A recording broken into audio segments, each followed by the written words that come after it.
What's happening, everybody? PureSalvation here. Today I've got a domination on radiation for you guys today. And I know you guys are kind of getting a little bit tired of domination, but you know what, guys? Like I said in the other videos, TDM, domination, and capture the flag are the only gameplays, or the only game modes that I actually do relatively well in. Everything else I need to run with a full party for me to do good, and most of those times is I'm not really running with a full party, so as a result, if I'm running with 2 or 3 people, domination is the way to go, because I know I can sort of sustain, or the people that I roll with can sort of help themselves, and we can all roll with the objective and go for it. And so today is going to be all about tactics on domination, especially on radiation. Now what you see me doing is immediately I'm going after B, and the key to playing this map is you should always be staying in the underground. Like, think of it this way. The underground is the objective in this map, if you think of it in an aggressive player's point of view. And you see me, I hear that the enemy has a spy plane, so immediately I run out and try to take it out, like a team player should do. And you know, that's what I highly recommend. If you guys are rolling in a party, if you want to go for the objective and effectively, then running Storellas is the way to go, because when they have those spy planes up, your position's compromised, and you know, it's just a mess from there. And so think of it this way: if you are above ground and not in the underground tunnel system on radiation, on domination, you're not playing the objective.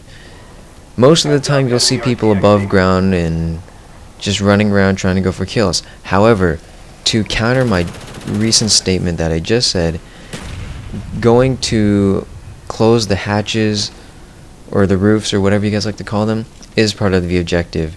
And what you want to do is every time you get the chance, you want to keep B closed off, especially when you're trying to capture it or defend it. However, there are times when you want to keep it open when you're defending it, so you can call in maybe a mortar strike on it, or you want to call a napalm or something along the lines of those kill streaks to sort of defend the objective a bit better. However, the only problem is people can drop from the roof and sort of just, I don't know, surprise capture it in a way. If like everybody on the other team, if all 6 people on the other team decide to magically huddle up over the roof and just jump in and just rapidly capture it, that's a problem. And right there you see that guy jumps down. And that's part of the problem by keeping the hatches open. And so it's always good to have one person above ground sort of maintaining, and or not really maintaining, just sort of controlling the doors, because that's pretty much what you want to do. However, that person should also be staying close to the flag as possible and being ready to take out any threats that might come over the flag. And so you see me, my job was just maintain a good distance between C and B, because my friend is really trying to keep B on a lockdown, and so I let him do that. I put a motion sensor there just in case something funky goes on, and at the same time I can sort of keep a good watch over C. And that's kind of what you want to do, because C is relatively easy to defend if you think about it, because there's not a lot of ways to capture it without being exposed in one way or another. And so that's why I kind of like to capture C and B. However, in A, you're a bit further away from the, I don't know, underground entrance. Like you see there, I just came from the entrance to the underground, and the C flag is right there, ready to be defended. However, if you do it on the other side with the A and B, although it's still relatively open, A is just a bit more exposed than C is, and that's the reason why I like to capture C and B.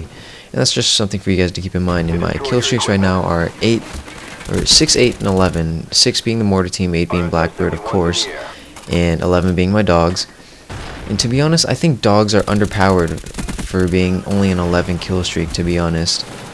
They are very easy to kill if you just sit in a corner and just wait for them.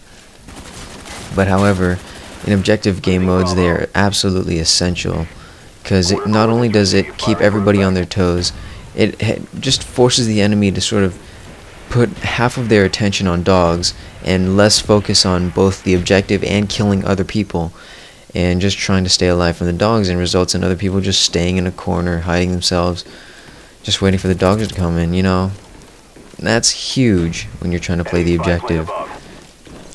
So that's why I always like to run dogs. And gunship, you know, like I've said before, guys. Oh, and that was kind of a fail right there. Gunship is good. It is better than dogs if you want to go for kills, but it's not as good as dogs when it comes to the objective. Because let's say the doors or the roofs were closed in radiation, the other team won't even have to worry about being killed when the gunship is up, because the only way you can actually kill people is people who are exposed and not indoors. And so people who are in the underground are completely safe from the gunship. And you know, it's, to be honest, I just don't find it as effective when you're trying to go for the game or for the objective in Domination. Now, however, it is a different story on some maps, like maybe Firing Range, where you're more exposed than anything else in other game modes. And so that's why I guess you could use the gunships in those maps like that. Maybe even Nuketown. I mean, I guess you could stay pretty well safely kept. I don't know, I guess, to be honest, because I'm not sure if you guys noticed, but the Rolling Thunder, that guy just, I get a nice little free kill right there. The Rolling Thunder actually goes through the houses on Nuketown, and so I'm curious if the rockets also go through the house on Nuketown as well, but probably not. I'm probably just delusional. But you know what, right there we lose B, and I realized that. I looked at the score before I realized that we need to take B back, and I'm thinking to myself, wow, we've got a really great lead over they do, and so all we need to do is hold off on flag with my teammate who is keeping B on lockdown, who failed. He goes and recaptures it, so it's all good, and we're back on top, and it's pretty much a done deal from this moment on. It was a pretty fun game, I must admit. I mean, although it might not be as interesting to you guys, but this is how a Domination should be played, if anything. Like, not only are we capturing, or we're holding the objective, we've only captured 2 flags, which is just more than enough we need to win the game. We've got them on lockdown. We've prevented the enemy from getting a good hold of the objective. Like, even when we lost B, they didn't keep it for very long, and the reason why is that we're just all around the objective, we're spawning all around it, and you know why? It's our positioning, and that's something that you guys need to really keep in mind as well when you're playing a Domination, is positioning yourself in a way where you find to be the most effective player or a big team player, because if you're hanging around C and B, more often than not, you're going to have teammates who are,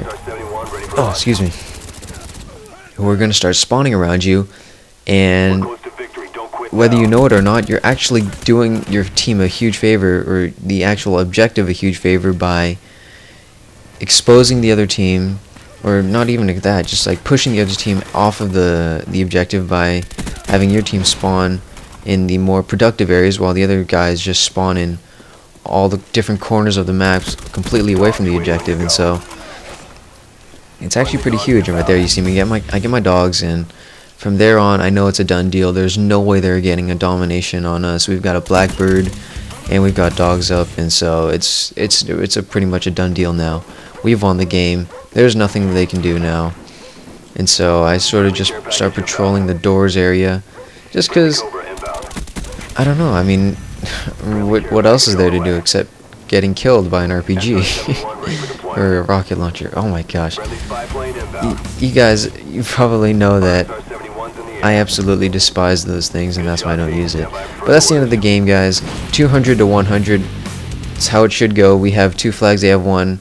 We played the objective perfectly throughout the game. Hope you guys enjoyed it. That was the video. Hope you like it, because it does take a lot of work to get these videos out to you guys, and so liking the video really helps encourage me to get them more. And before I go, I just want to wish you guys all a happy Thanksgiving, and you know, I'm just very thankful to have such loyal subscribers as I do. And so just hopefully you guys enjoy the video, and I'll see you guys in the next one.